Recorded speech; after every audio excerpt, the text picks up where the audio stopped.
Ele pediu a opinião da faxineira só para humilhá-la diante de todos. Ela ficou em silêncio. Mas quando finalmente abriu a boca, o sorriso dele morreu, e ninguém naquela sala conseguiu dizer uma única palavra. Alguém perguntou alguma coisa para você? A voz de Gustavo Fonseca atravessou a sala de reuniões como um tapa. Seca, alta, calculada para ser ouvida por todos. Ele nem olhou para Renata quando disse isso. Estava recostado na cadeira, com os dedos entrelaçados sobre a mesa, o olhar fixo nos gráficos projetados na tela, enquanto um sorriso de canto se desenhava no rosto dele. O tipo de sorriso que não tem nada de gentil. Renata Duarte tinha acabado de colocar a garrafa térmica de café sobre a mesa. Estava ali para reabastecer as xícaras, como fazia todas as manhãs naquele andar da Fonseca Capital. Era sua rotina. Entrava, servia, saía, sem ser vista, sem ser ouvida. Como se não existisse. Mas naquela manhã, algo diferente tinha acontecido. Enquanto se aproximava da mesa para recolher uma xícara vazia, Renata ouviu Otávio Brandt, o diretor financeiro, dizer uma frase que fez o estômago dela gelar. Os números do grupo Mantovani estão sólidos. Podemos seguir com a aquisição sem reservas. Renata parou. Não de propósito. Não por decisão. O corpo simplesmente travou, porque ela sabia, com uma certeza que vinha de um lugar que ninguém naquela sala imaginava, que aquela afirmação estava errada. Completamente errada. E foi nesse instante, nesse meio segundo de hesitação, que Gustavo Fonseca anotou. O que foi? Ele disparou, virando a cadeira na direção dela. Por que você parou? A sala inteira congelou. Helena Matsuda, diretora de estratégia, levantou os olhos do tablet e olhou para Renata como quem olha para um inseto que entrou pela janela. Otávio parou de falar no meio da frase. Caio Monteiro, o analista mais jovem da mesa, abaixou a caneta e ficou imóvel, como se qualquer movimento pudesse atrair atenção indesejada. Ao todo, 8 pessoas sentadas naquela mesa, e todas, sem exceção, viraram os olhos para a mulher de avental que estava de pé com uma garrafa térmica na mão. Desculpa, senhor, Renata disse baixo, voltando a se mover. Eu já estava saindo. Não. Gustavo levantou a mão impedindo. O sorriso dele se alargou. E quando Gustavo Fonseca sorria daquele jeito, qualquer pessoa que o conhecesse sabia. Algo cruel estava por vir. Você parou quando o Otávio falou dos números. Eu vi. Você fez uma cara. Qual é o problema? Não gostou da análise? Uma risadinha escapou da ponta da mesa. Era Helena, que cobriu a boca com a mão e trocou um olhar divertido com Otávio. Ele não riu, mas também não demonstrou nenhum incômodo com a cena que se armava. Bernardo Vilar, diretor de Relações Institucionais, ajeitou os óculos e inclinou a cabeça, observando Renata como quem assiste a um experimento. Senhor, eu não... Fala, Gustavo cortou, a voz firme. Ele se inclinou para a frente, apoiando os cotovelos na mesa, como um predador que acabou de encontrar entretenimento. Vai, me conta. Qual é a sua opinião sobre a aquisição do grupo Mantovani? Eu quero ouvir. Todo mundo aqui quer ouvir, né, gente? Ele olhou ao redor da mesa, buscando cúmplices. Helena assentiu com um sorriso contido. Otávio cruzou os braços, esperando o show. Uma analista mais nova, Priscila Ramos, olhava para a própria pasta sem levantar os olhos. Caio Monteiro apertava a mandíbula, visivelmente incomodado, mas sem abrir a boca. Vai lá, Gustavo insistiu, gesticulando na direção de Renata com a palma aberta, como quem convida alguém ao palco. Dá sua análise. Mostra pra gente como a faxineira enxerga o mercado financeiro. Eu sou todo ouvidos. O silêncio que se instalou era pesado. Não era o silêncio confortável de uma pausa natural. Era o silêncio de uma arena onde todos sabem que alguém está prestes a sangrar e ninguém faz nada para impedir. Renata sentiu o rosto arder. Os dedos apertaram a alça da garrafa térmica com tanta força que os nós dos dedos doíam. O coração disparou.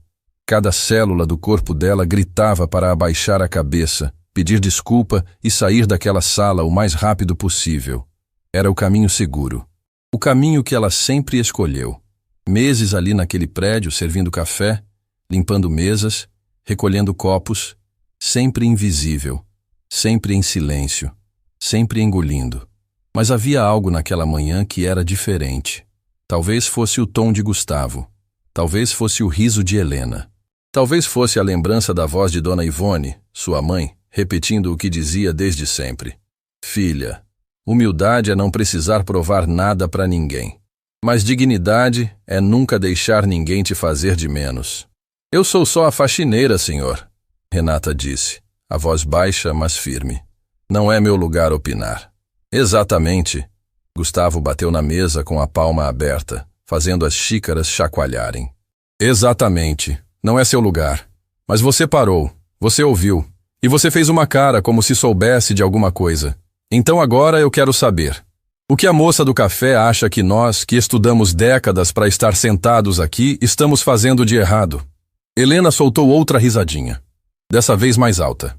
Otávio descruzou os braços e se recostou na cadeira, os olhos fixos em Renata como quem espera a próxima cena de um filme que já sabe como termina. Bernardo Vilar balançava a cabeça lentamente, com um meio sorriso que parecia dizer: coitada. Vamos lá. Gustavo abriu os braços. Teatral. Sala inteira esperando. A palavra é sua. Me impressiona. Renata engoliu em seco. Olhou para a porta. Estava a menos de 10 passos de distância. 10 passos para a segurança. 10 passos para voltar a ser invisível. 10 passos para engolir mais uma vez e seguir com a vida. Mas então ela olhou para a tela. Os gráficos. Os números do grupo Mantovani projetados ali, enormes, coloridos, cheios de setas e projeções otimistas. E algo dentro dela, algo que ela tentou silenciar por meses, por anos, algo que ela enterrou debaixo de camadas de necessidade e sobrevivência, se recusou a ficar calado. Ela respirou fundo, soltou o ar devagar e disse: o fluxo de caixa livre do grupo Mantovani não sustenta a projeção que está nessa tela. O sorriso de Gustavo vacilou. Não desapareceu. Ele era experiente demais para deixar cair a máscara tão rápido. Mas vacilou. Um tremor quase imperceptível no canto dos lábios. O quê? Ele perguntou, a voz ainda carregada de deboche, mas agora com um fio de algo que não estava ali antes. Renata não olhou para ele, olhou para a tela. E quando voltou a falar, a voz dela tinha mudado. Não era mais a voz baixa e cautelosa da faxineira que pedia desculpa por existir. Era outra voz.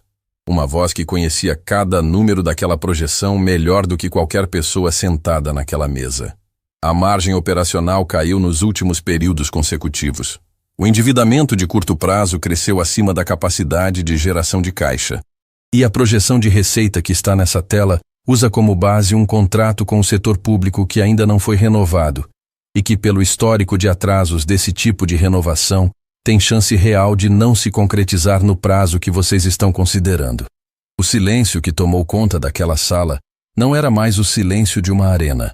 Era o silêncio de um terremoto. Aquele instante absurdo em que o chão treme e todo mundo fica parado, sem saber se corre ou se fica, sem entender ainda o que está acontecendo. Helena Matsuda tirou as mãos do tablet.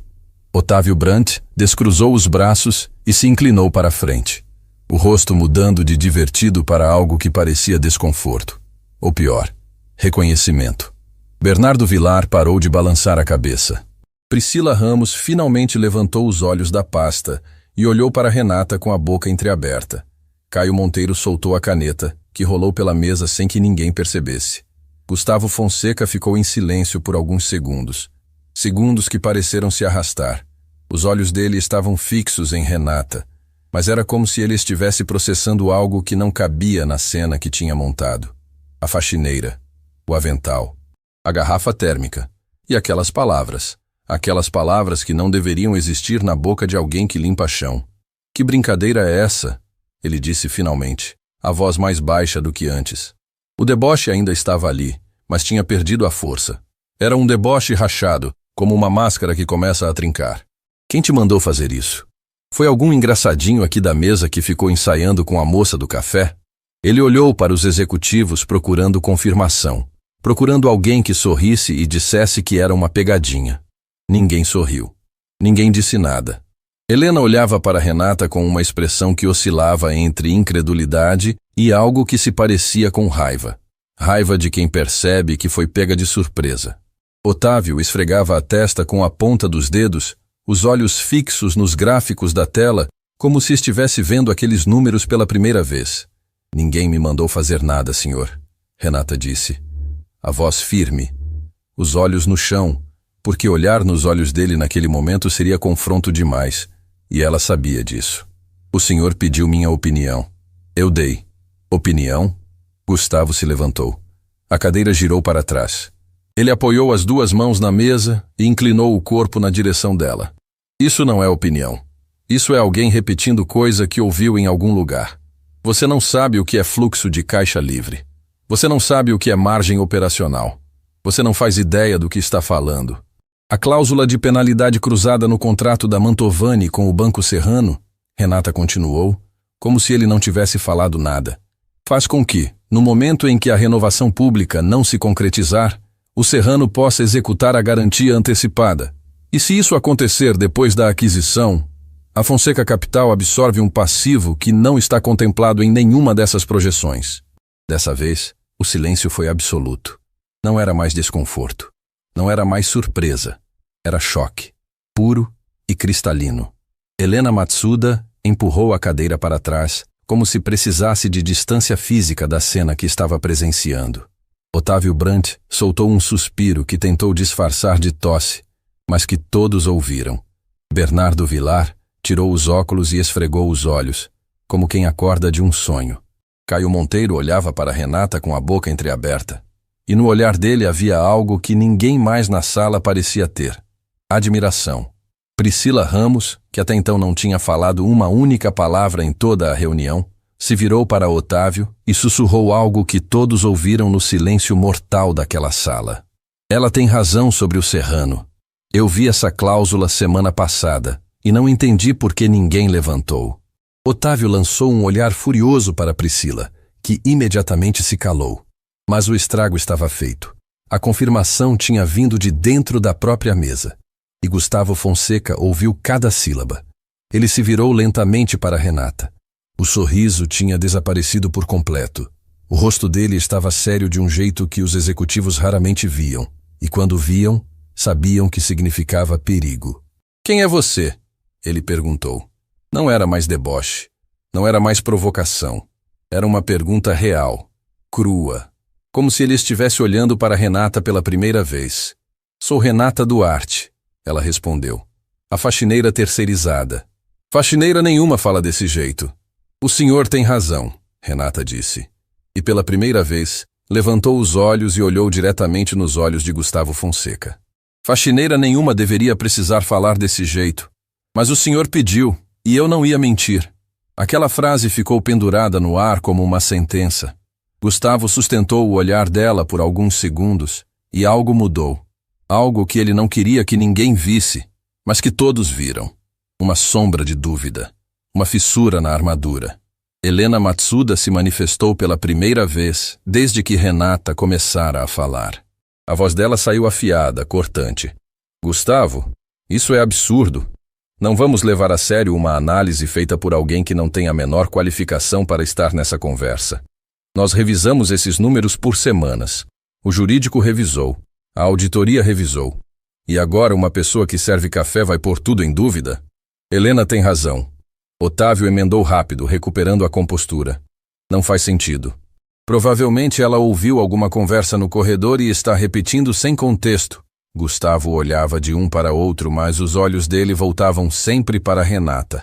Havia algo nela que não encaixava. A postura, a linguagem, a precisão cirúrgica com que citou termos que metade daquela mesa levou anos de faculdade para aprender. Algo não batia. E Gustavo Fonseca, com todos os seus defeitos, não tinha construído um império financeiro sendo burro. Como você sabe sobre a cláusula do Banco Serrano? Ele perguntou, ignorando Helena e Otávio. A voz dele agora era baixa, quase privada, como se a sala tivesse encolhido e fossem só os dois. Esse contrato é sigiloso. Nem todo mundo nessa mesa tem acesso. Renata apertou a garrafa térmica contra o corpo. O coração martelava tão forte que ela tinha certeza de que todos podiam ouvir. Tinha ido longe demais. Sabia disso. Cada palavra que tinha dito era um passo em direção a um abismo que ela passou meses tentando evitar. Eu limpo essa sala todas as noites, senhor. Ela disse, a voz quase um sussurro. Os documentos ficam sobre a mesa. Você leu documentos confidenciais? Helena se levantou, a voz subindo. Gustavo, isso é uma violação gravíssima. Ela precisa ser desligada imediatamente. E processada, Otávio completou, endireitando a postura como quem finalmente encontrou terreno seguro. Acesso não autorizado a informações sigilosas. Isso dá justa causa e processo. Renata sentiu o chão sumir. Era exatamente o que ela temia. Exatamente o cenário que tinha imaginado dezenas de vezes enquanto limpava aquela sala de madrugada, sozinha, passando o pano nas mesas e vendo aqueles papéis espalhados, papéis que ela entendia melhor do que gostaria de admitir, melhor do que qualquer pessoa ali suspeitava. Espera! A voz de Caio Monteiro cortou o burburinho. Todos se viraram para ele. Era a primeira vez que o analista falava naquela reunião.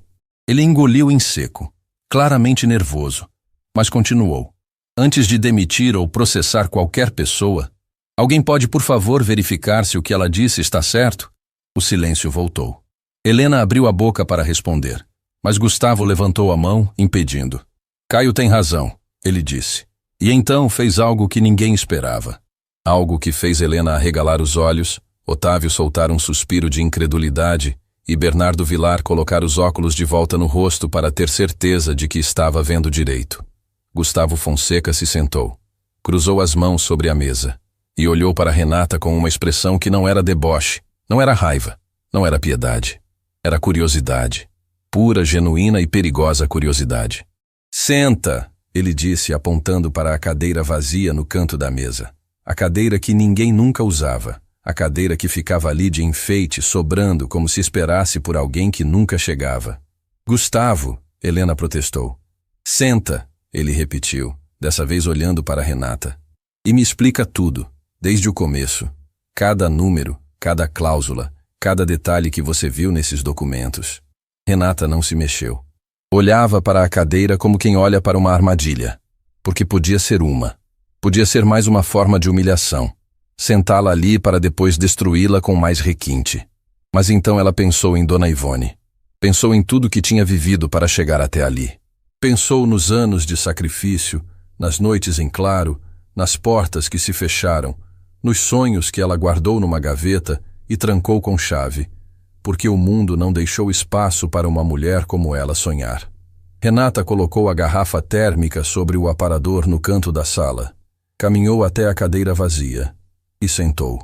O barulho daquela cadeira sendo puxada ecoou como um trovão silencioso. Helena cruzou os braços, furiosa. Otávio balançava a cabeça em negação. Bernardo observava tudo com olhos de quem sabe que está testemunhando algo que vai mudar o rumo das coisas. Priscila Ramos segurava a própria respiração. E Caio Monteiro discretamente encostou as costas na cadeira e respirou. Como se, pela primeira vez naquela reunião, alguém tivesse feito a coisa certa. Pode falar, Gustavo disse.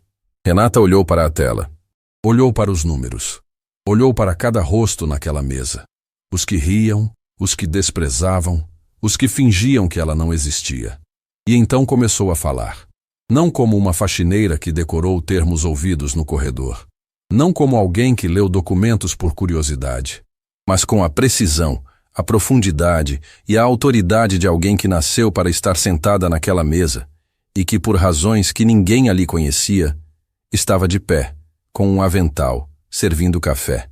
A cada frase, o rosto de alguém na sala mudava. Helena perdeu a cor. Otávio começou a suar. Bernardo anotava furiosamente num bloco que tinha tirado do bolso. Priscila assentava com a cabeça a cada ponto, confirmando silenciosamente. Gustavo não se movia, não piscava. Estava completamente imóvel, absorvendo cada palavra como quem percebe que acabou de encontrar algo que não estava procurando. Quando Renata terminou, o silêncio que ficou não era de surpresa. Era de vergonha, da sala inteira. De cada pessoa que riu, de cada pessoa que desviou o olhar, de cada pessoa que tratou aquela mulher como se ela fosse menos capaz, menos inteligente, menos digna de estar ali.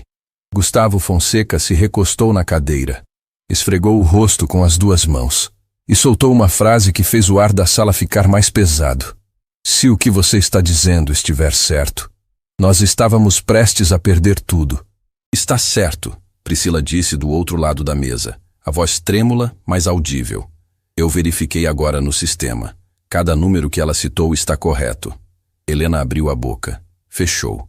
Abriu de novo. Nenhuma palavra saiu. Otávio tirou um lenço do bolso e enxugou a testa, sem olhar para ninguém. E Gustavo, o homem que minutos antes havia pedido a opinião da faxineira como piada, como entretenimento, como forma de mostrar poder diante da sua corte de executivos, olhou para Renata com uma expressão que ela jamais tinha visto no rosto dele. Medo. Não medo dela. Medo do que ele quase fez. Medo do abismo para o qual estava caminhando alegremente enquanto todos ao redor batiam palma. Quem é você, Renata Duarte? Ele repetiu, mas dessa vez a pergunta tinha um peso completamente diferente. Renata sustentou o olhar dele. Não respondeu, porque a resposta para aquela pergunta não cabia numa sala de reuniões. A resposta atravessava anos, atravessava perdas que fariam qualquer pessoa naquela mesa desmoronar. Atravessava sacrifícios que nenhum deles seria capaz de imaginar. E quando a verdade viesse à tona, a verdade sobre quem Renata Duarte realmente era, sobre o que ela deixou para trás, sobre o motivo que a levou a aceitar um avental e uma garrafa térmica em vez de uma cadeira naquela mesa, cada pessoa naquela sala iria entender que a maior humilhação daquela manhã não foi o que Gustavo fez com ela. Foi o que todos eles perderam por nunca terem perguntado. A reunião foi suspensa. Gustavo Fonseca dispensou todos com um aceno de mão, sem dizer uma palavra. Os executivos se levantaram em silêncio, juntando pastas e tablets como quem recolhe os destroços de uma explosão. Helena Matsuda saiu primeiro, os passos rápidos, a mandíbula travada. Otávio Brandt foi atrás, evitando olhar para qualquer pessoa. Bernardo Vilar passou por Renata na porta e parou por meio segundo, como se quisesse dizer algo, mas seguiu em frente sem abrir a boca. Priscila Ramos saiu de cabeça baixa, apertando a pasta contra o peito. Caio Monteiro foi o último. Antes de cruzar a porta, olhou para Renata e fez um aceno discreto com a cabeça. Pequeno, quase invisível. Mas ela viu. E aquele gesto minúsculo foi a única gentileza que recebeu naquela manhã inteira. Quando a sala ficou vazia, restaram apenas dois, Gustavo e Renata. Ele não falou imediatamente. Ficou sentado, as mãos apoiadas na mesa, os olhos fixos nos gráficos que ainda brilhavam na tela. Parecia menor, não fisicamente. Gustavo Fonseca continuava sendo o mesmo homem que ocupava a cabeceira daquela mesa todos os dias. Mas havia algo nele que tinha encolhido. A arrogância, talvez. Ou a certeza de que sabia mais do que todos ao redor. Fecha a porta, ele disse sem olhar para ela. Renata obedeceu. O clique da porta soou como o disparo de uma largada. Senta de novo. Ela sentou. Dessa vez não na cadeira do canto. Gustavo apontou para a cadeira ao lado dele, a que Helena ocupava minutos antes. Eu vou te perguntar uma vez, ele disse, finalmente virando os olhos para ela. E eu quero a verdade. Não me interessa o que você acha que eu quero ouvir. Me interessa a verdade. Pode ser? Renata assentiu. Onde você aprendeu tudo isso? O silêncio que veio depois não era de hesitação. Era de dor. Porque a resposta para aquela pergunta não era simples. Não era um nome de faculdade, um diploma emoldurado, um currículo impressionante. A resposta era uma cicatriz, uma ferida que Renata carregava havia anos e que nunca, em nenhum momento, tinha mostrado para ninguém naquele prédio.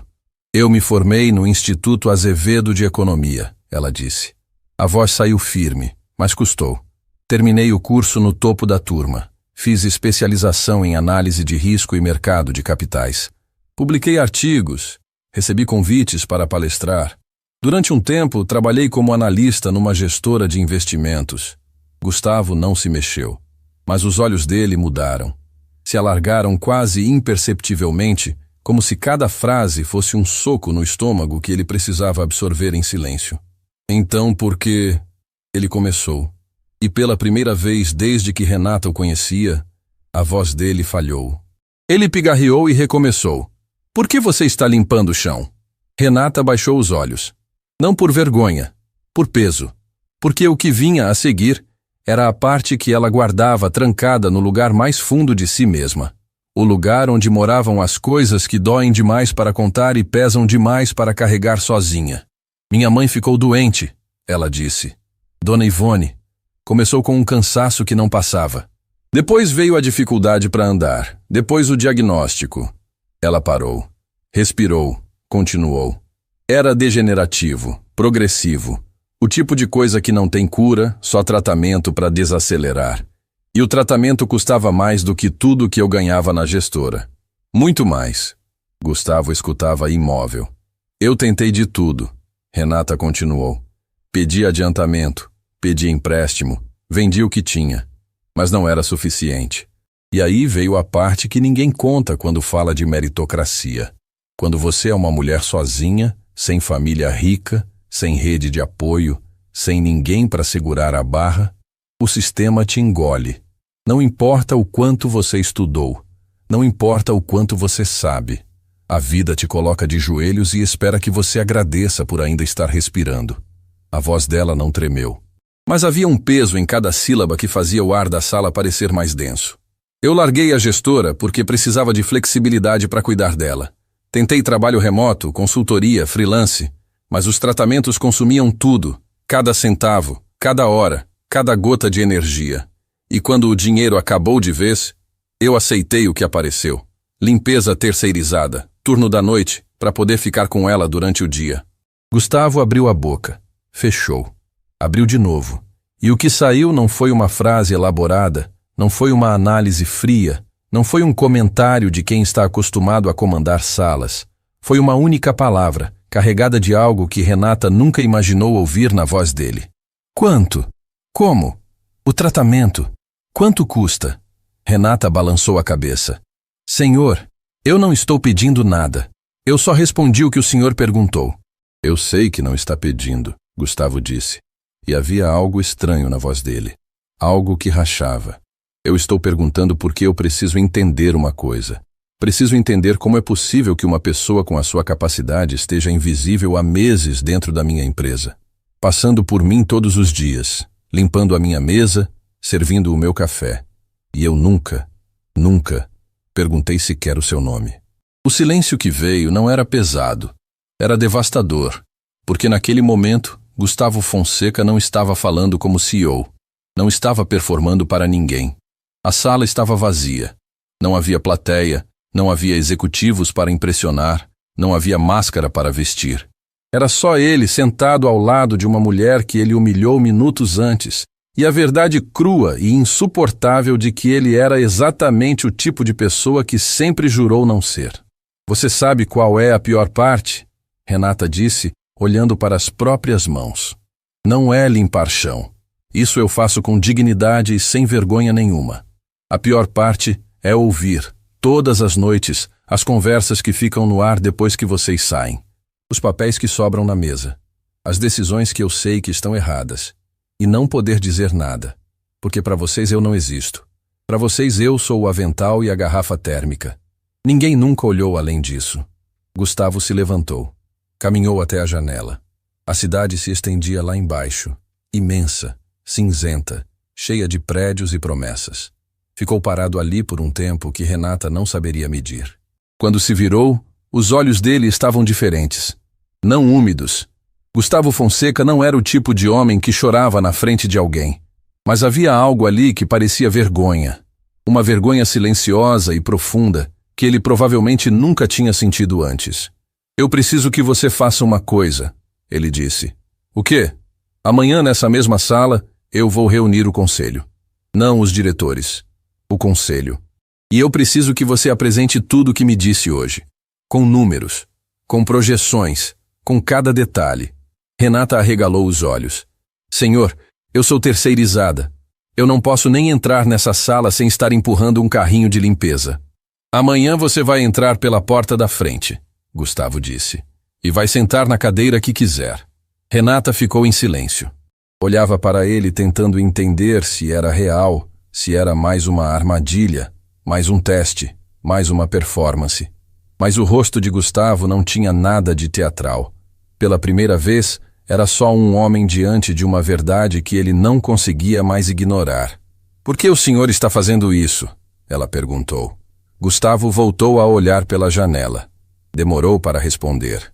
E quando respondeu, a voz saiu mais baixa do que em qualquer momento daquele dia. "Porque hoje de manhã eu pedi a opinião da faxineira para fazer ela passar vergonha.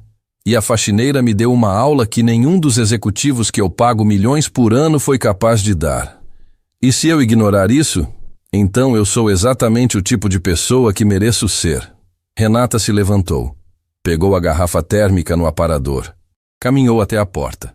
E antes de sair, parou e disse, sem se virar: "Minha mãe diz que o tamanho de uma pessoa não se mede pelo que ela tem. Se mede pelo que ela faz quando descobre que estava errada." Ela saiu. A porta se fechou. Gustavo ficou ali, parado, sozinho, na sala de reuniões mais cara daquele prédio inteiro. E pela primeira vez desde que podia se lembrar, o homem mais poderoso daquela empresa não fazia a menor ideia do que fazer a seguir. Mas o que ele não sabia, o que ninguém naquela empresa sabia, era que a apresentação do dia seguinte iria desenterrar algo muito maior do que números errados e cláusulas invertidas. Algo que conectava Renata Duarte àquela empresa de uma forma que ninguém seria capaz de imaginar.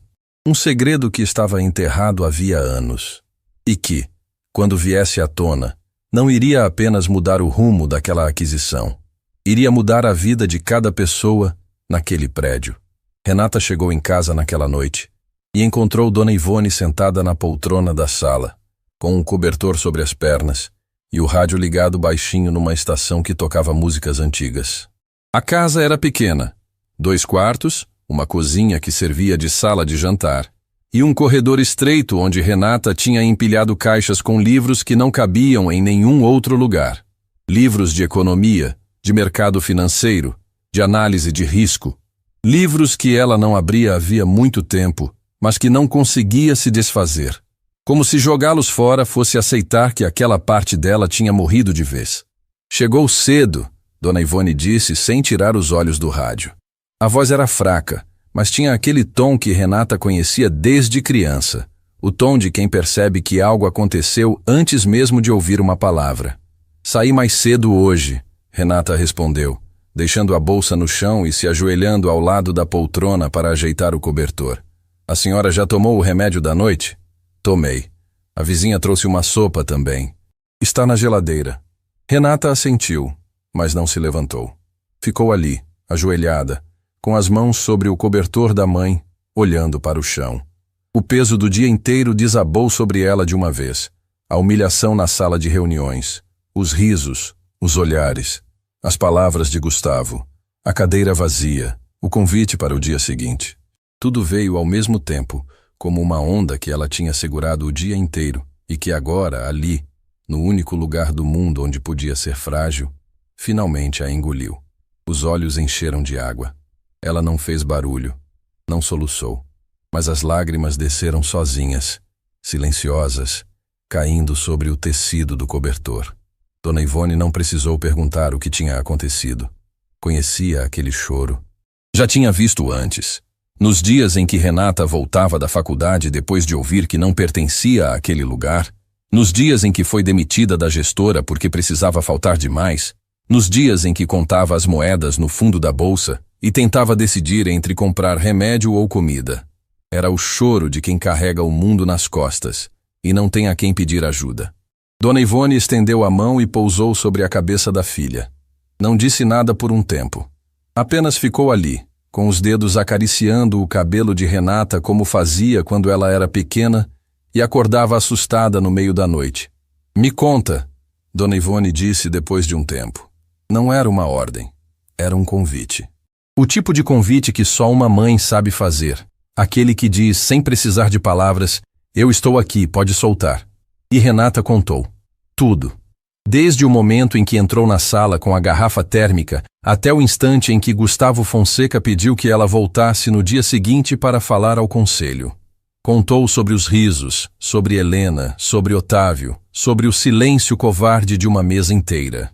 Contou sobre a cadeira vazia e sobre como se sentiu sentando nela, como se estivesse invadindo um espaço que o mundo inteiro dizia que não era dela.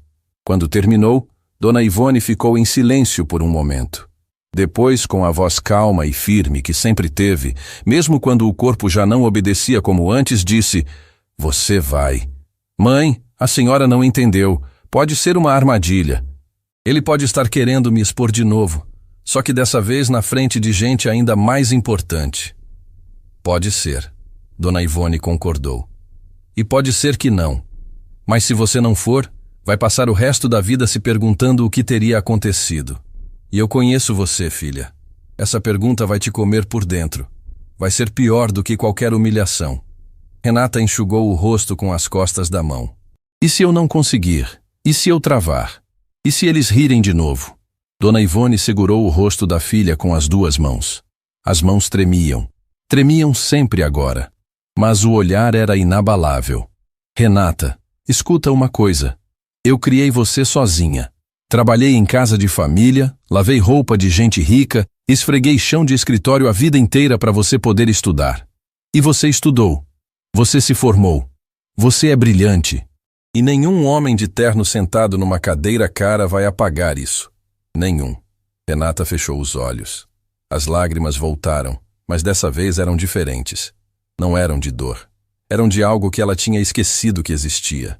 Algo que a vida tinha coberto com camadas e camadas de cansaço e sobrevivência. Coragem. "Eu vou", ela sussurrou. Dona Ivone sorriu. Um sorriso pequeno, cansado, mas que carregava dentro dele toda a força que aquela mulher tinha dado à filha ao longo de uma vida inteira. "Vai." E volta de cabeça erguida, como sempre. Renata não dormiu naquela noite. Sentou na mesa da cozinha, abriu as caixas de livros que estavam empilhadas no corredor e começou a trabalhar.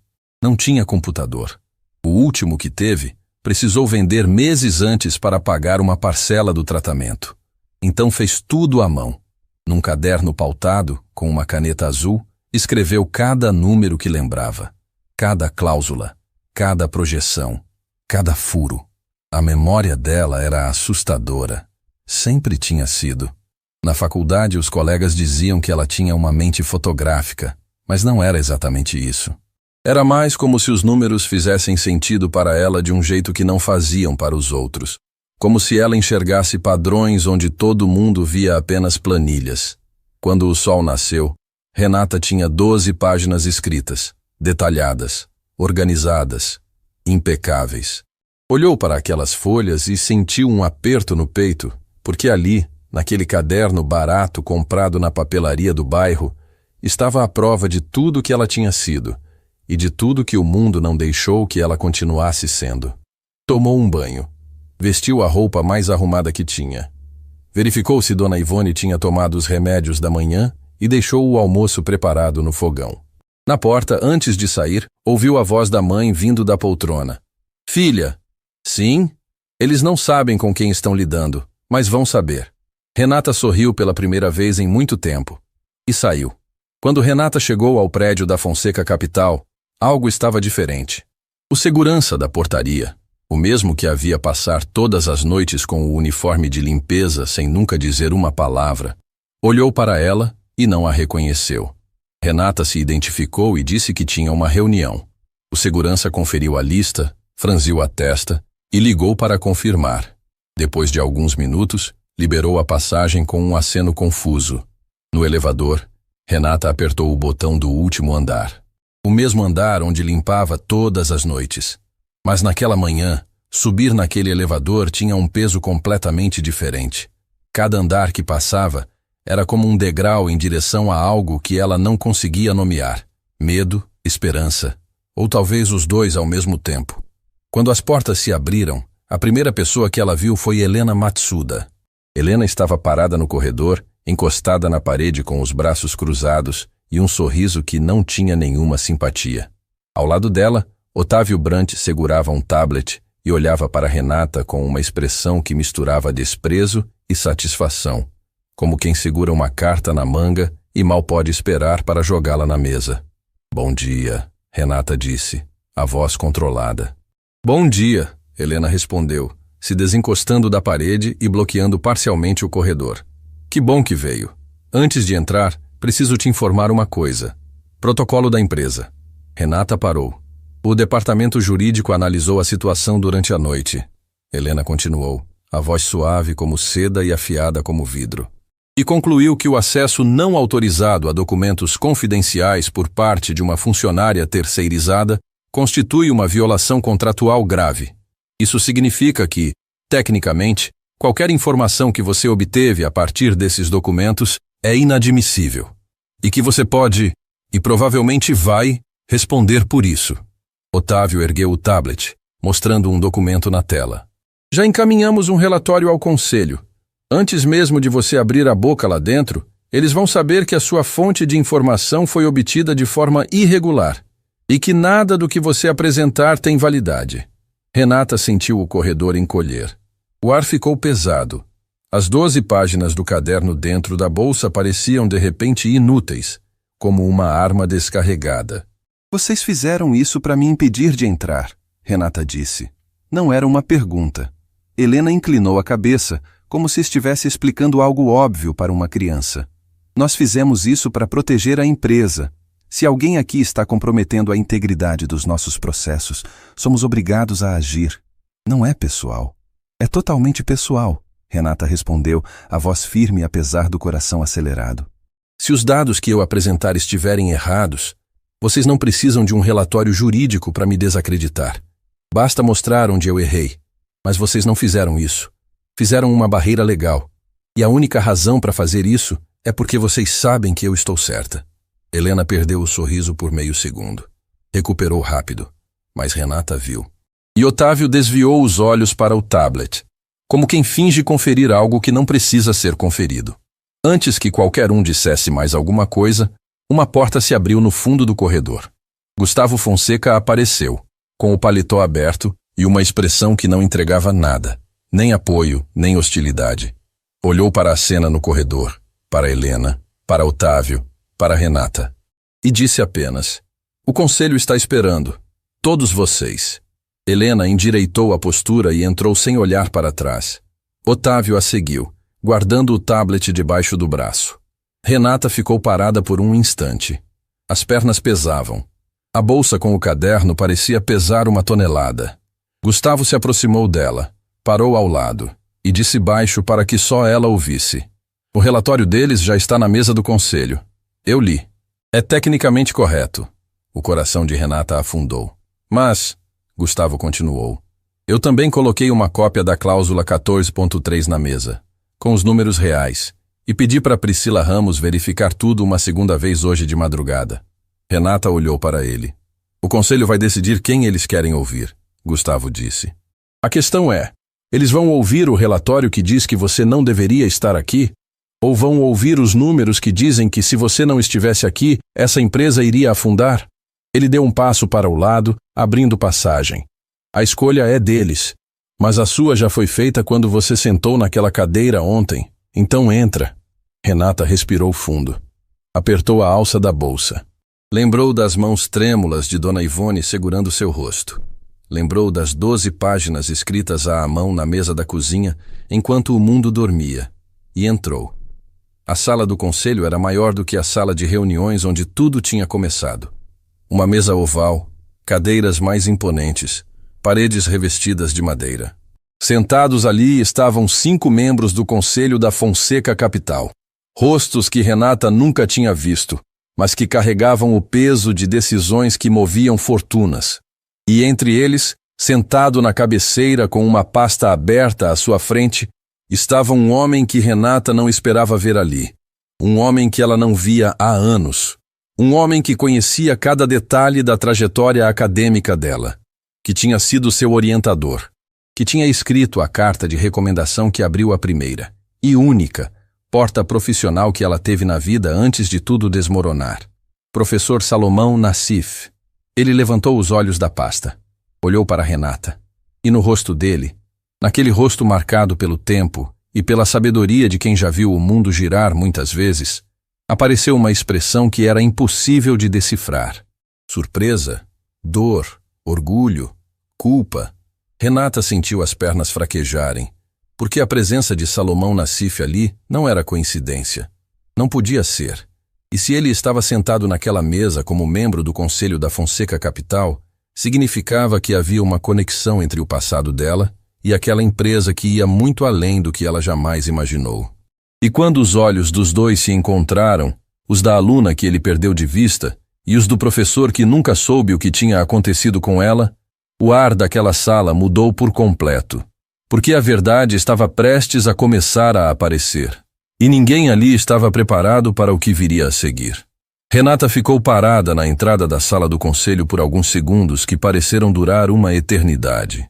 Os olhos fixos em Salomão Nassif, os pés grudados no chão, o caderno dentro da bolsa de repente esquecido, porque nada do que ela tinha escrito naquelas 12 páginas durante a madrugada a preparou para aquele momento.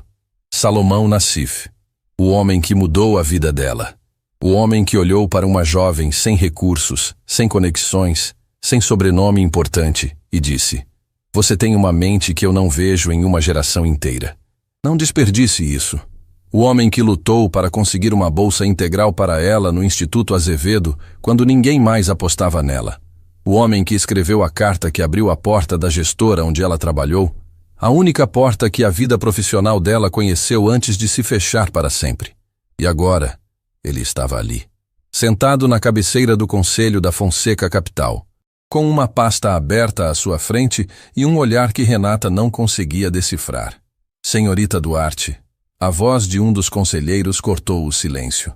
Era um homem de cabelo grisalho sentado à esquerda de Salomão, com uma caneta na mão e uma expressão impaciente. "Pode se sentar, por favor. Temos uma agenda apertada." Renata caminhou até a cadeira indicada. As pernas obedeciam, mas por dentro, cada passo era uma batalha. Sentou. Colocou a bolsa no colo. Não olhou para Salomão de novo. Não conseguia. Porque olhar para ele era voltar para um tempo em que ela era outra pessoa, em que o futuro ainda existia, em que o mundo ainda cabia nos sonhos que ela tinha. Antes de começarmos, Helena Matsuda se adiantou, a voz polida e calculada. "Gostaria de chamar a atenção do Conselho para o relatório que distribuí esta manhã. Página 3. A funcionária em questão é terceirizada e acessou documentos confidenciais sem autorização. Qualquer análise apresentada com base nesses documentos está comprometida." Otávio assentiu ao lado dela, reforçando a muralha. 2 dos conselheiros abriram a pasta e folhearam até a página indicada. O homem grisalho franziu a testa. Uma conselheira mais jovem, sentada na ponta, leu rapidamente e ergueu os olhos para Renata com uma expressão que não era hostil, mas também não era acolhedora. Renata sentiu a armadilha se fechar. Helena e Otávio tinham feito o trabalho deles. Antes mesmo de abrir a boca, ela já estava desacreditada no papel. Era como entrar num tribunal já condenada. "Posso falar?" Renata perguntou. A voz saiu mais firme do que ela esperava. O conselheiro grisalho olhou para Gustavo, que assentiu. Depois olhou para Salomão, que não fez nenhum gesto. Apenas observava. "Pois não." O conselheiro disse. Renata abriu a bolsa. Tirou o caderno. 12 páginas escritas à mão, com números, projeções e referências a cláusulas contratuais. Colocou sobre a mesa. Ao lado de tablets, laptops e pastas de couro, aquele caderno pautado parecia um objeto de outro mundo. Frágil, deslocado, quase ridículo. Helena olhou para ele e não conseguiu disfarçar um sorriso de escárnio. "Eu sei que existe um relatório dizendo que eu não deveria estar aqui." Renata começou. "E talvez, do ponto de vista legal, ele esteja correto. Eu sou terceirizada. Eu limpei essa sala durante meses. E sim, eu li documentos que estavam sobre a mesa. Não tinha autorização para isso. Eu aceito as consequências que vierem." Ela fez uma pausa. Olhou para cada rosto na mesa e continuou. "Mas antes de decidirem o que fazer comigo, eu peço que olhem para uma coisa. Só uma. A cláusula de penalidade cruzada no contrato com o Grupo Mantovani." Renata abriu o caderno na página certa e virou na direção do conselheiro grisalho. Ele ajeitou os óculos e olhou. Depois olhou de novo. Pegou a folha com as 2 mãos e aproximou do rosto, como se não acreditasse no que estava lendo. Isso está correto? Ele perguntou, virando para Otávio. Otávio abriu a boca, hesitou e disse: Eu precisaria verificar. Está correto. A voz de Priscila Ramos surgiu da porta. Todos se viraram. Priscila estava de pé na entrada, segurando um laptop aberto. Eu verifiquei durante a madrugada, a pedido do Sr. Fonseca. Cada número que está nesse caderno bate com o sistema. A cláusula existe. A inversão de responsabilidade existe. E a exposição financeira é real.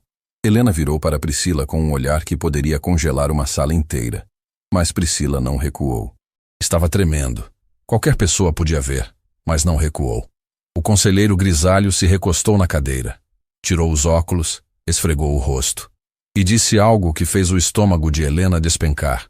Se isso for verdade, estávamos prestes a assinar a sentença dessa empresa. O silêncio que se seguiu era daqueles que mudam o rumo das coisas. Não era mais sobre se Renata deveria ou não estar ali. Era sobre o que ela tinha encontrado, e sobre o que teria acontecido se ela não tivesse encontrado. Foi então que Salomão Nassif falou pela primeira vez. Me permitam um momento, ele disse, a voz grave, pausada, carregando o peso de quem escolhe cada palavra como quem pisa em terreno minado. Antes de prosseguirmos com a análise técnica, eu preciso dizer algo a este conselho. Algo que tem a ver com a pessoa sentada nessa cadeira. Todos os olhos se voltaram para ele. Gustavo franziu a testa. Helena apertou a mandíbula. Renata sentiu o coração parar. Há anos, Salomão continuou, eu fui professor e orientador de uma estudante no Instituto Azevedo. Uma das mentes mais brilhantes que já passaram pelas minhas mãos em décadas de carreira acadêmica. Ela se formou com as melhores notas da história do curso. Eu escrevi pessoalmente uma carta de recomendação para ela. Ajudei a colocá-la numa gestora de investimentos porque tinha certeza absoluta de que ela iria longe. Ele parou. Olhou para Renata. E no olhar dele, finalmente, ela conseguiu ler o que estava ali desde o momento em que seus olhos se cruzaram. Não era surpresa. Não era frieza. Era culpa. Depois que ela saiu da gestora, Salomão continuou, a voz agora mais pesada. Eu tentei encontrá-la. Liguei para o número que tinha. Desligado. Mandei mensagens para o endereço que conhecia. Voltaram. Perguntei na gestora. Disseram que ela tinha pedido demissão por motivos pessoais. E eu parei de procurar. O silêncio na sala era absoluto. Eu parei de procurar. Ele repetiu. E a voz rachou pela primeira vez. Porque a vida é cheia de alunos, cheia de rostos, cheia de promessas que a gente faz e esquece. E eu esqueci. Segui em frente. Aceitei outros convites. Entrei para conselhos de empresas. Ganhei mais dinheiro do que preciso. E a minha melhor aluna estava aqui, neste prédio, limpando o chão que eu piso. Renata fechou os olhos. As lágrimas desceram antes que pudesse impedir. Não eram lágrimas de humilhação, nem de raiva. Eram lágrimas de quem é vista, verdadeiramente vista, depois de anos sendo invisível. Salomão se levantou, caminhou ao redor da mesa, parou diante de Renata e fez algo que ninguém naquela sala esperava. Algo que fez Gustavo Fonseca desviar o olhar, que fez o conselheiro grisalho engolir em seco, que fez até Helena Matsuda perder a compostura por um instante. Ele estendeu a mão para Renata, não como um cumprimento formal, como um pedido de desculpa, como uma ponte de volta para tudo que ela tinha perdido. Me perdoa, ele disse, por ter parado de procurar. Renata olhou para aquela mão. A mão do homem que acreditou nela quando ninguém mais acreditava. A mão que assinou a carta que abriu a única porta que a vida ofereceu. A mão que desapareceu quando ela mais precisou, não por maldade, não por descaso, mas pela indiferença silenciosa de quem segue a própria vida e esquece que, em algum lugar, alguém que ele ajudou a construir estava desmoronando. Renata segurou a mão dele. Apertou firme, não disse nada. Não precisava. Naquele aperto de mão estava tudo. A gratidão, a dor, o perdão e a ferida, que talvez nunca fechasse completamente. Salomão voltou para sua cadeira, enxugou os olhos discretamente e disse ao conselho com a voz recomposta, mas ainda carregada de emoção. Esta mulher não é uma funcionária de limpeza que leu documentos por curiosidade. Esta mulher é uma das profissionais mais qualificadas que eu já conheci. E se essa empresa tem algum senso, vai parar de discutir como ela obteve a informação e vai começar a prestar atenção no que ela tem a dizer. Porque o que ela encontrou pode ter salvado tudo o que vocês construíram. O conselheiro grisalho olhou para Helena, depois para Otávio, depois para Gustavo, e disse: Senhorita Duarte, o conselho quer ouvir sua análise completa, sem interrupções. Helena abriu a boca para protestar. O conselheiro levantou a mão sem olhar para ela. Sem interrupções, repetiu. Renata enxugou o rosto, abriu o caderno. E naquela sala revestida de madeira, diante de pessoas que controlavam fortunas, com 12 páginas escritas à mão num caderno barato, ela começou a falar. E o que ela revelou nos minutos seguintes não apenas confirmou cada alerta que tinha dado no dia anterior. Abriu uma cratera. Porque dentro dos números da aquisição do Grupo Mantovani, Renata encontrou algo que ia muito além de uma cláusula invertida. Algo que apontava para uma rede de contratos interligados, projetada para parecer sólida por fora, mas que por dentro estava podre. E alguém dentro da Fonseca Capital sabia disso. Alguém naquela mesa. A sala do conselho estava em silêncio absoluto quando Renata virou a página do caderno e apontou para uma sequência de números que tinha circulado com a caneta azul. 3 contratos, 3 empresas diferentes, 3 operações que, isoladas, pareciam negócios independentes, mas que, vistas juntas, da forma como Renata as organizou naquele caderno, ligando uma à outra com setas e anotações na margem, formavam um desenho que nenhuma auditoria tinha percebido. Essas 3 empresas, a Mantovani Logística, a Dumont Soluções e a Veraz Consultoria, aparecem nos contratos como fornecedoras independentes, Renata explicou, a voz firme, sem pressa. Mas os registros que ficavam sobre a mesa de reuniões mostram que as 3 têm o mesmo representante legal, a mesma estrutura de faturamento e a mesma conta de destino para os repasses de comissão. O conselheiro grisalho, que Renata descobrira chamar-se Augusto Peixoto, tirou os óculos e colocou sobre a mesa. Não disse nada.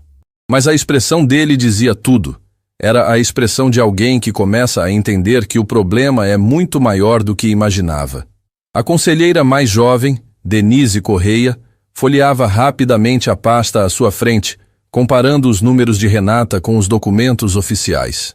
A cada página, a testa dela se franzia mais.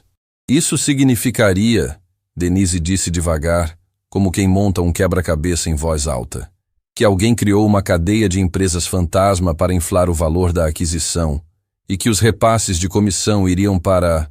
Ela parou. Olhou ao redor da mesa. Não completou a frase. Não precisava, porque a pergunta que pairava no ar já não era sobre números, cláusulas ou projeções. A pergunta era outra, mais perigosa, mais devastadora. Uma pergunta que fez cada pessoa naquela sala olhar para o lado, tentando descobrir em qual rosto estava escondida a resposta. Quem dentro da Fonseca Capital armou tudo isso? Gustavo Fonseca se levantou lentamente.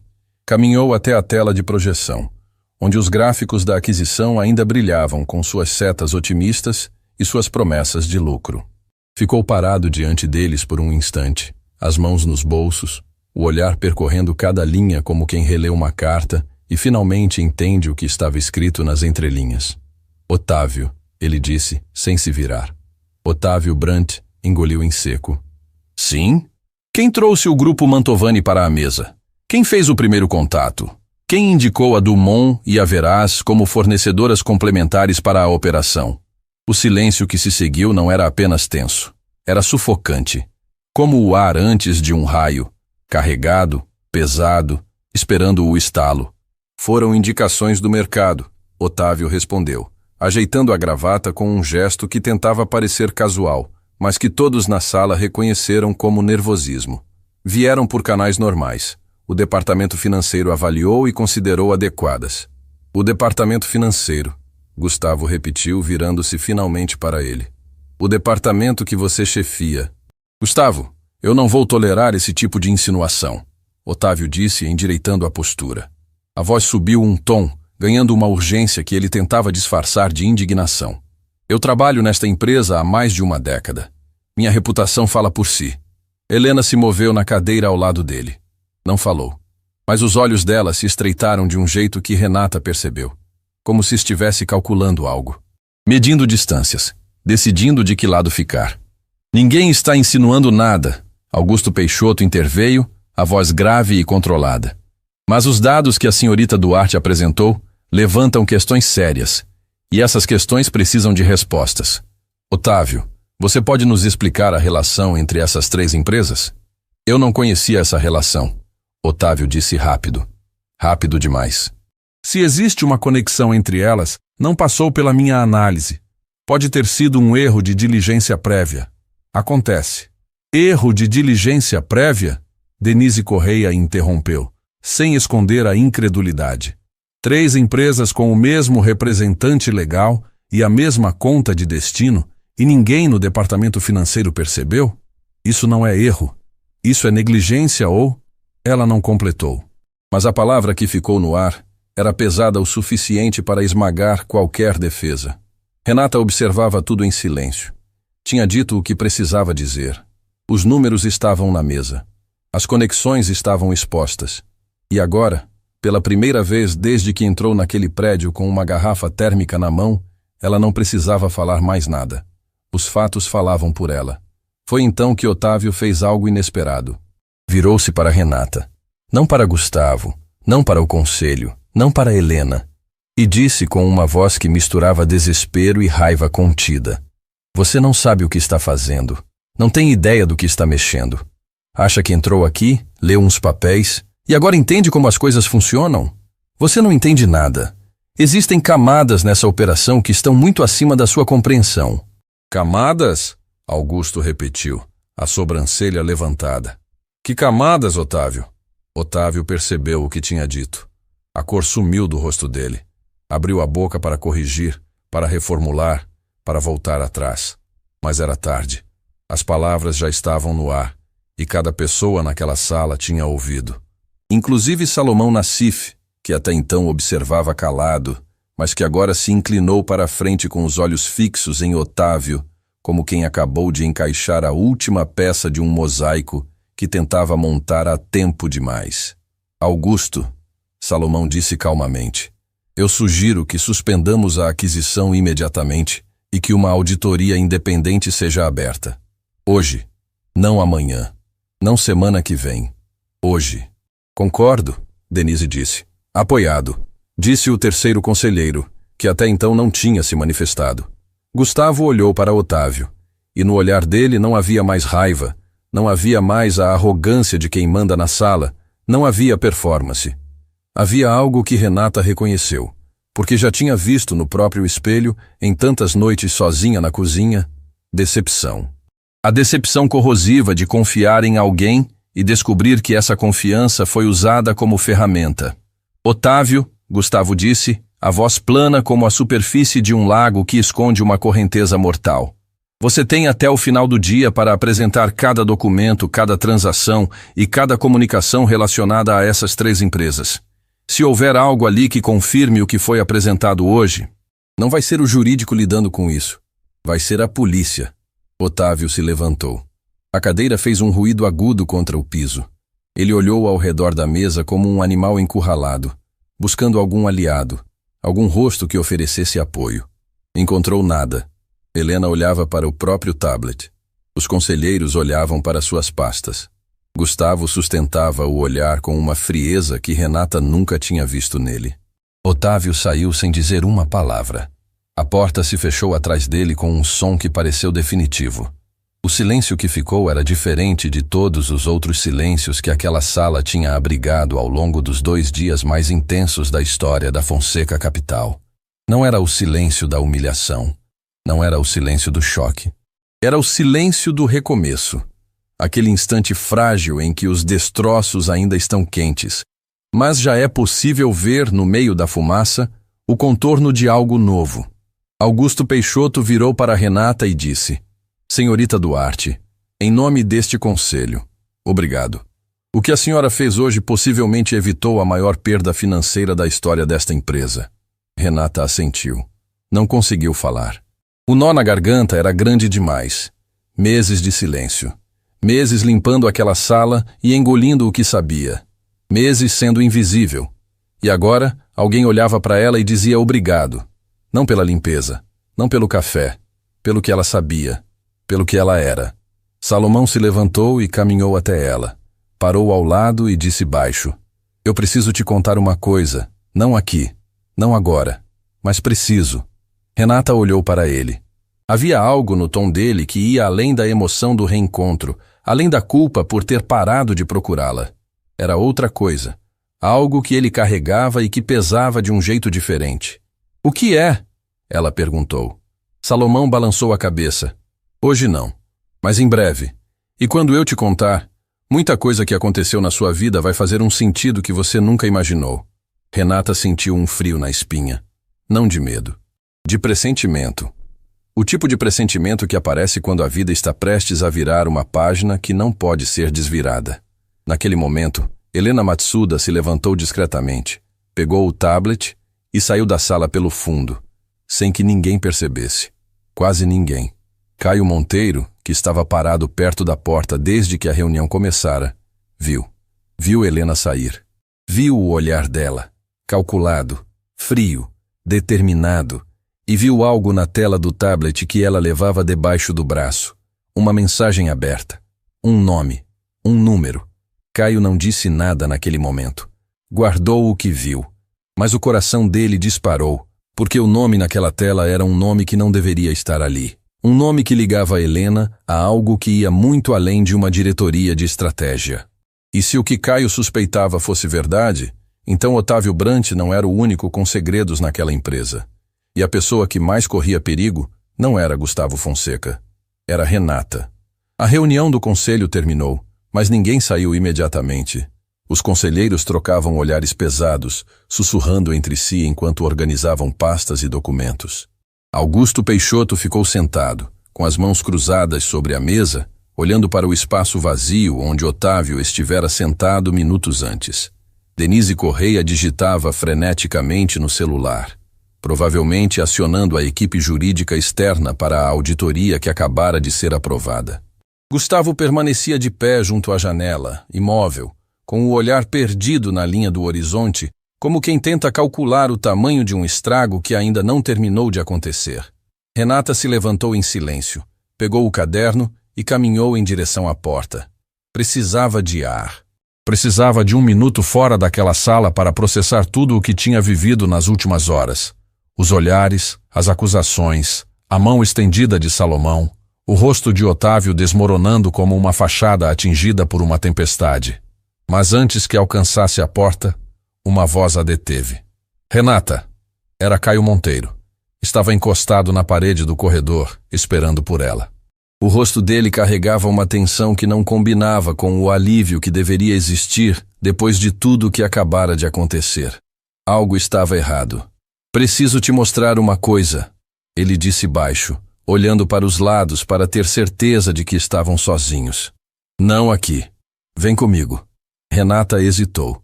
Mal conhecia Caio além dos acenos discretos e da única vez em que ele levantou a voz na sala de reuniões a seu favor. Mas havia algo no olhar dele. Uma urgência que não parecia ensaiada, uma preocupação que não parecia fingida, que a fez segui-lo. Caminharam até uma sala menor no final do corredor. Uma sala de apoio, com uma mesa redonda, cadeiras simples e uma máquina de café que ninguém usava. Caio fechou a porta e se virou para ela. Ontem à noite, ele começou falando rápido, como quem sabe que tem pouco tempo. Depois que o Gustavo suspendeu a primeira reunião, Helena ficou no escritório até tarde. Eu sei porque também fiquei. Estava verificando os números que você apresentou por conta própria porque aquilo tudo não saía da minha cabeça. Renata escutava em silêncio. Eu passei pelo escritório dela quando estava indo embora. A porta estava entreaberta. E eu ouvi uma conversa. Ela estava no telefone com alguém. Falava baixo, mas eu ouvi uma frase que me gelou. Caio engoliu em seco. Ela disse: se essa mulher apresentar amanhã, a operação inteira desmorona. Precisamos garantir que o conselho não leve isso a sério. Renata sentiu o estômago afundar. E hoje, Caio continuou. Quando ela saiu da sala do conselho com o tablet, eu vi a tela. tinha uma mensagem aberta. O nome do remetente era Rodrigo Mantovani. O nome ficou suspenso no ar entre os dois como uma peça que finalmente encaixa num quebra-cabeça incompleto. Rodrigo Mantovani, o herdeiro do grupo Mantovani, o filho do fundador da empresa que a Fonseca Capital estava prestes a adquirir. A mesma empresa cujos contratos fantasma Renata acabara de expor diante do conselho. Helena está ligada aos Mantovani, Renata disse. Não era uma pergunta. Isso explica muita coisa, Caio respondeu. Explica por que ela tentou te impedir antes mesmo de você abrir a boca. Explica o relatório jurídico. Explica por que ela sempre empurrou essa aquisição com tanta força nas reuniões.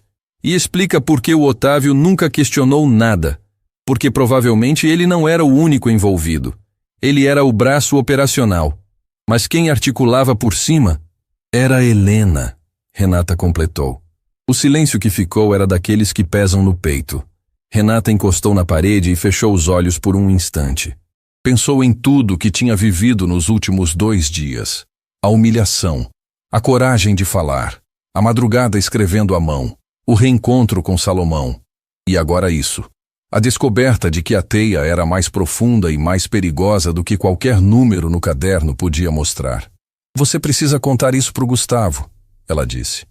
Eu sei, mas antes disso eu precisava te contar primeiro. Porque se Helena descobre que foi exposta, a primeira pessoa que ela vai tentar derrubar não é o Otávio. É você. Você é a peça que desmontou tudo. E pessoas assim não perdoam. Renata abriu os olhos, olhou para Caio e disse algo que ele não esperava. Obrigada, por ter ficado ontem à noite, por ter ouvido, por estar me contando agora. Caio balançou a cabeça. Eu deveria ter falado antes. Na primeira reunião, quando o Gustavo te humilhou, eu fiquei calado. Fiquei sentado naquela cadeira apertando a mandíbula enquanto ele te destruía na frente de todo mundo. E eu não fiz nada. Nada. Você fez, Renata disse. Você pediu que verificassem se eu estava certa. Naquele momento foi o suficiente. Não foi, ele respondeu. Mas agora pode ser. 20 minutos depois, Caio e Renata estavam de volta à sala do conselho. Gustavo ainda estava ali, agora acompanhado de Augusto Peixoto e Salomão Nassif. Denise Correia tinha saído para coordenar a auditoria. E numa cadeira no canto da sala, alguém que Renata não esperava ver. Bernardo Vilar. O diretor de Relações Institucionais estava sentado com uma pasta no colo e uma expressão que misturava cansaço e determinação. Quando Renata entrou, ele se levantou. Senhorita Duarte, ele disse, e a voz dele tinha um peso que não existia nos dias anteriores. Eu devo a você uma explicação. Renata olhou para ele sem entender. Desde a primeira reunião, Bernardo continuou, eu suspeitava que havia algo errado com a Operação Mantovani. Não os números, eu não tenho competência técnica para isso. Mas as relações, os contatos, o jeito como Helena empurrava esse negócio nas reuniões com uma insistência que não combinava com o perfil dela. Helena é estrategista. Ela calcula riscos. Nunca a vi defender uma aquisição com tanta urgência. Ele abriu a pasta e colocou sobre a mesa um conjunto de documentos. Nas últimas semanas, eu investiguei por conta própria, discretamente, através de contatos em órgãos reguladores e no setor financeiro, e encontrei registros de transferências entre uma conta vinculada a Helena Matsuda e a Veraz Consultoria, uma das 3 empresas que a senhorita identificou como parte da cadeia. O silêncio na sala era cortante. Gustavo olhou para os documentos, olhou para Bernardo e disse, desde quando você sabe disso? Comecei a desconfiar semanas atrás. Tive certeza ontem à noite, depois que a senhorita Duarte falou na reunião. Os dados dela confirmaram o que eu não conseguia provar sozinho. E por que não falou antes? Gustavo perguntou, a voz controlada, mas com um fio de frustração que era impossível ignorar. Bernardo sustentou o olhar dele. Porque sem provas, eu estaria acusando a diretora de estratégia de participação numa fraude. Sem provas, eu perderia o emprego e a reputação.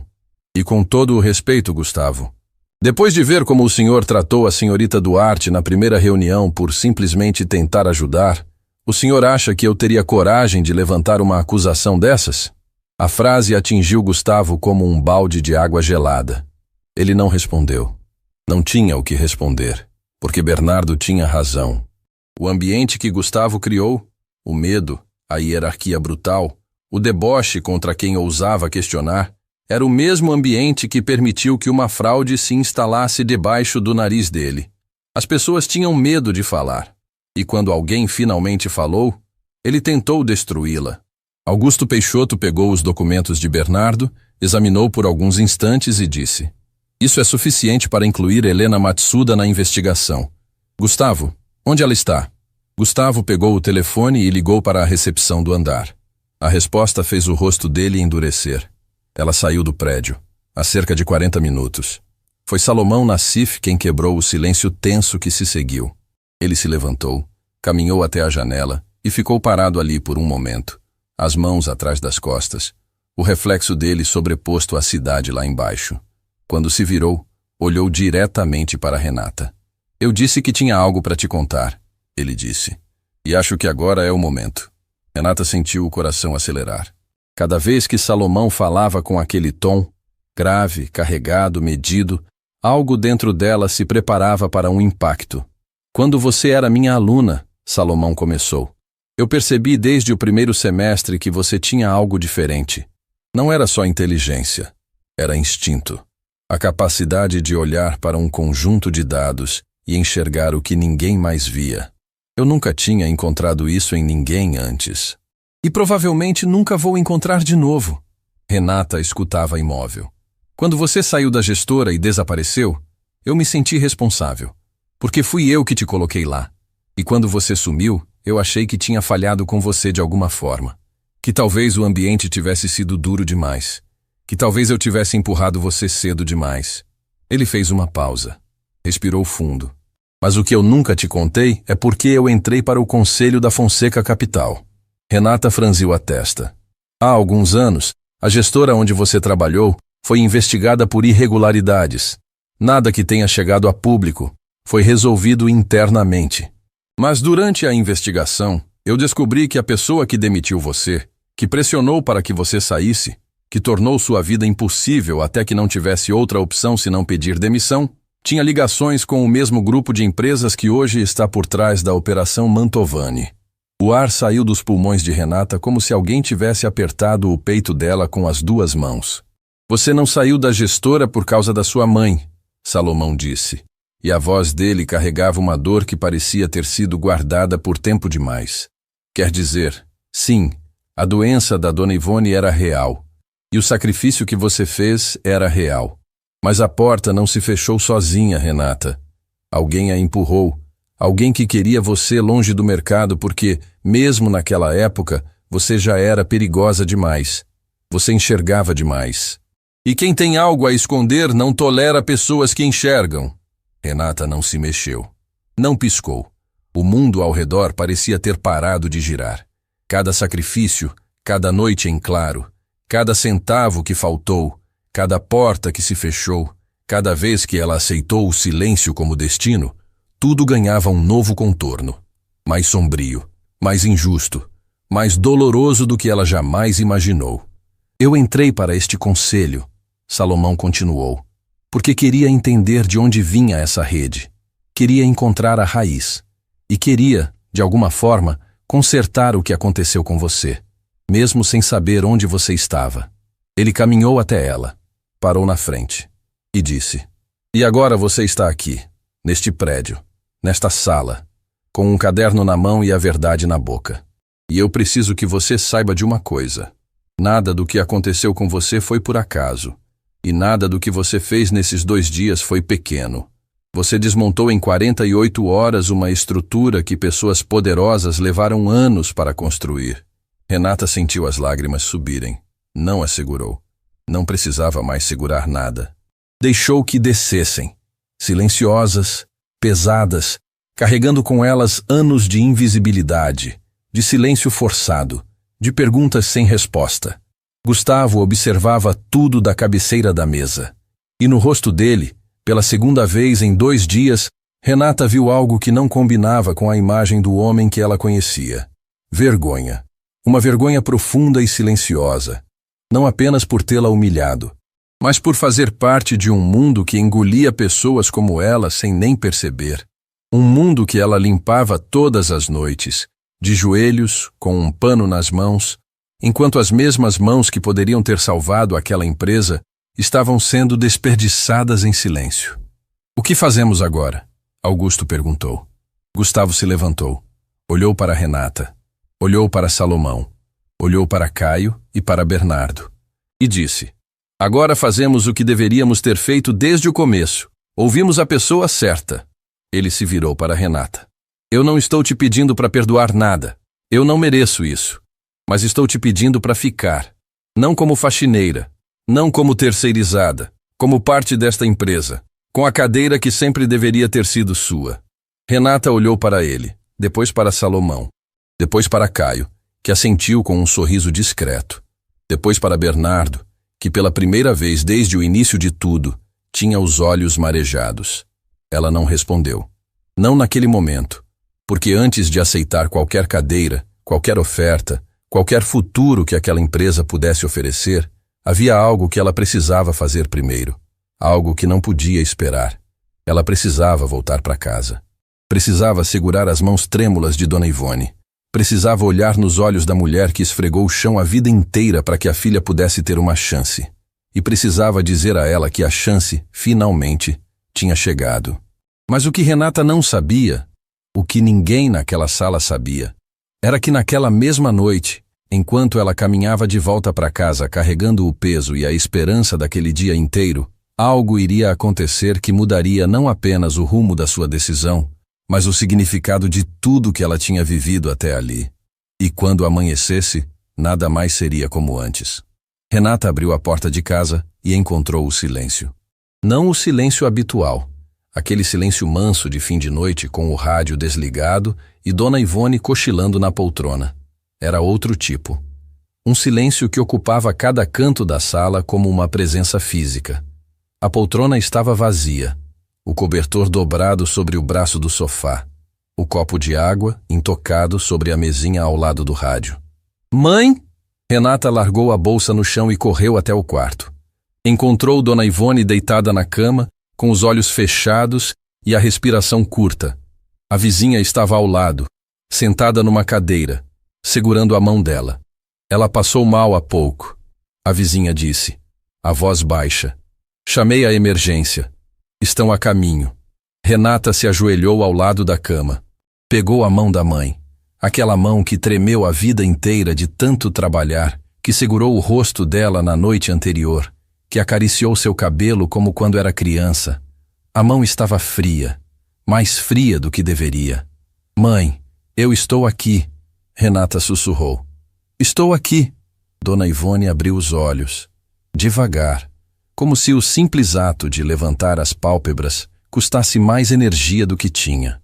Mas quando viu o rosto da filha, algo mudou. Os lábios se moveram. Um sorriso. Fraco, pequeno, quase invisível, mas ali, presente, como sempre esteve. Como foi? Dona Ivone perguntou, a voz fina como o papel. Renata riu. Um riso molhado, misturado com lágrimas que já desciam antes que pudesse impedir. A mãe dela estava ali, naquela cama, lutando para respirar. E a primeira coisa que perguntava era como tinha sido o dia da filha. Porque era isso que Dona Ivone sempre fez, a vida inteira. Colocar a filha na frente, sempre, sem exceção, sem hesitar. Foi bem, mãe, Renata disse, apertando a mão dela. Foi muito bem. Eles ouviram. Todos ouviram. Dona Ivone fechou os olhos e soltou um suspiro longo. Não de dor, mas de alívio. Como se aquelas palavras fossem o remédio que nenhuma farmácia do mundo podia vender. Eu sabia, ela sussurrou. Eu sempre soube. A ambulância chegou minutos depois. Renata acompanhou a mãe, segurando a mão dela durante todo o trajeto, murmurando palavras que talvez Dona Ivone não ouvisse, mas que precisavam ser ditas. Porque havia coisas que só existem quando a gente fala em voz alta, mesmo que seja num sussurro dentro de uma ambulância no meio da noite. Os dias que se seguiram foram os mais longos da vida de Renata. Dona Ivone ficou internada. A doença, que já avançava havia tempo, tinha dado um salto. Os médicos foram claros. O tratamento precisava ser intensificado. Novos medicamentos, acompanhamento diário, custos que Renata não tinha como cobrir, não com o salário de faxineira terceirizada, não com as economias que já tinham secado há meses. Renata não voltou ao prédio da Fonseca Capital, não atendeu às ligações de Gustavo, não respondeu às mensagens de Caio. Ficou ao lado da mãe, dormindo na cadeira do hospital, comendo o que a cantina oferecia, segurando aquela mão fria toda vez que Dona Ivone acordava assustada no meio da madrugada sem saber onde estava. Numa dessas madrugadas, enquanto Dona Ivone dormia e o hospital inteiro parecia suspenso entre o silêncio e a luz branca dos corredores, Renata ouviu uma batida leve na porta do quarto. Era Salomão Nassif. Ele estava de pé na porta, sem paletó, sem a postura imponente do conselheiro que ocupava cabeceiras de mesa. Parecia apenas um homem cansado, carregando um saco de papel com frutas e um envelope na mão. "Como ela está?" ele perguntou baixo. "Estável, por enquanto." Salomão entrou, colocou as frutas na mesinha e puxou uma cadeira para sentar ao lado de Renata. Ficaram em silêncio por um tempo, ouvindo o som ritmado do monitor cardíaco e a respiração suave de Dona Ivone. "Eu nunca conheci a sua mãe", ele disse, "mas conheço a filha que ela criou. E isso me diz tudo o que eu preciso saber sobre quem essa mulher é." Renata não respondeu. Não conseguia. O cansaço de dias sem dormir direito, a tensão acumulada, a montanha-russa emocional das últimas semanas, tudo estava ali, comprimido no peito, esperando o momento de transbordar. Salomão colocou o envelope sobre o colo dela. "O conselho se reuniu ontem. Sem você, sem Gustavo, apenas os conselheiros independentes. E tomamos 3 decisões." Renata olhou para o envelope. Primeira, a aquisição do grupo Mantovani foi cancelada definitivamente. A auditoria independente confirmou cada ponto da sua análise. A rede de empresas fantasma foi desmantelada e encaminhada às autoridades. Renata assentiu. Esperava por isso. Segunda, Otávio Brandt foi desligado e responderá judicialmente. Helena Matsuda está sendo investigada. As evidências que Bernardo Vilar e Caio Monteiro apresentaram, somadas à sua análise, foram suficientes para que o conselho agisse. Outra confirmação do que ela já intuía. Mas não foi isso que a fez abrir o envelope. Terceira, Salomão disse, e a voz dele mudou. Ficou mais baixa, mais carregada. O conselho criou uma posição nova na estrutura da Fonseca Capital.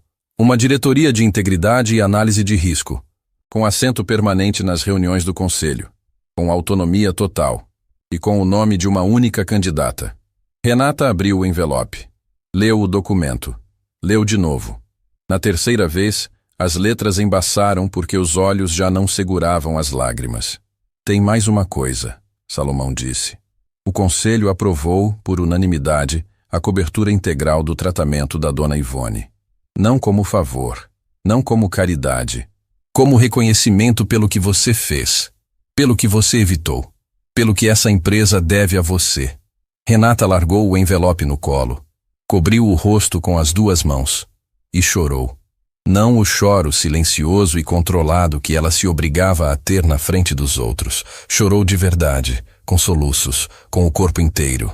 Com anos de peso saindo de uma vez, as noites limpando o chão, os documentos lidos de madrugada, o caderno escrito à mão, as portas fechadas, as humilhações engolidas, a solidão de ser brilhante num mundo que só enxerga o avental. Salomão não a interrompeu. Deixou que chorasse, porque havia choros que precisavam acontecer. Choros que lavam, que libertam, que marcam o exato momento em que uma pessoa deixa de sobreviver e começa a viver. Quando Renata levantou o rosto, Dona Ivone estava acordada. Olhava para a filha com aqueles olhos que carregavam décadas de luta, de sacrifício, de amor sem medida, e sorria. Um sorriso largo, inteiro, verdadeiro.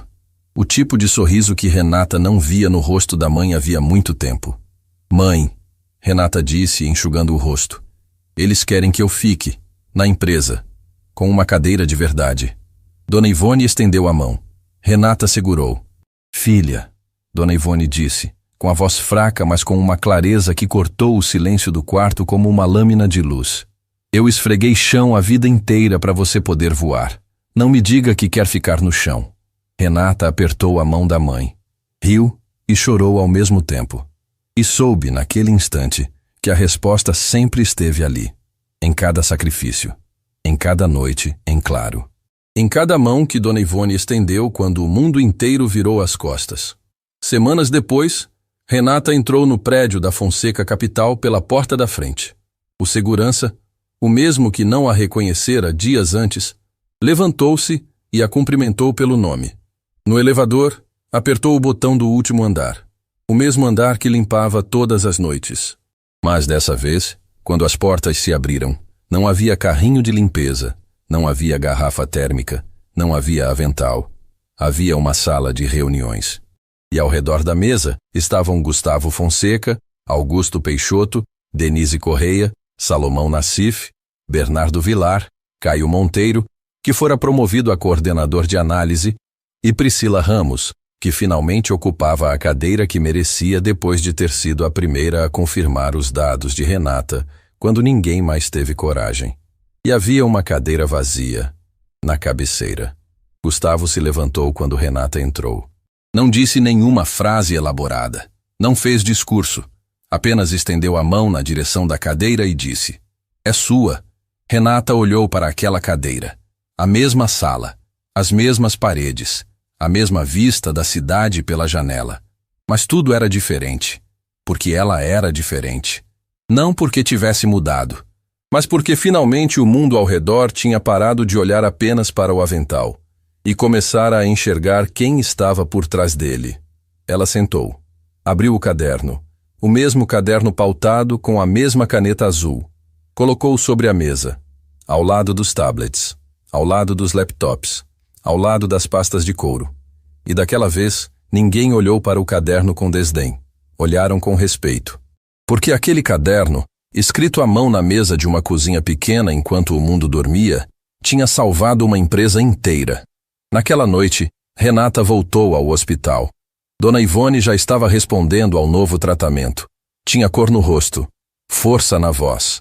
E quando viu a filha entrar, perguntou a mesma coisa que perguntava todos os dias desde que Renata era criança. "Como foi o seu dia, filha?" Renata sentou na beira da cama. Segurou a mão da mãe. Sorriu. "Hoje eu sentei na cadeira, mãe." Dona Ivone apertou a mão dela. Os olhos brilharam. E disse, com a voz firme e cheia de uma verdade que só quem viveu uma vida inteira de luta é capaz de pronunciar: "Renata, o mundo vai tentar te colocar de joelhos 1000 vezes. Vai rir de você. Vai duvidar de você. Vai fingir que você não existe. Mas escuta o que a sua mãe está te dizendo. Quem sabe quem é, não precisa de plateia para brilhar. Brilha sozinha. Brilha no escuro. Brilha de joelhos esfregando o chão se precisar. Porque o brilho, filha, não vem do lugar onde você está. Vem de quem você é." Renata encostou a testa na mão da mãe. Fechou os olhos. E pela primeira vez em muito tempo, não sentiu peso nenhum. Só gratidão. Só paz. Só a certeza silenciosa de que tudo, cada lágrima, cada noite, cada porta fechada, cada humilhação, tinha sido o caminho que a trouxe até ali.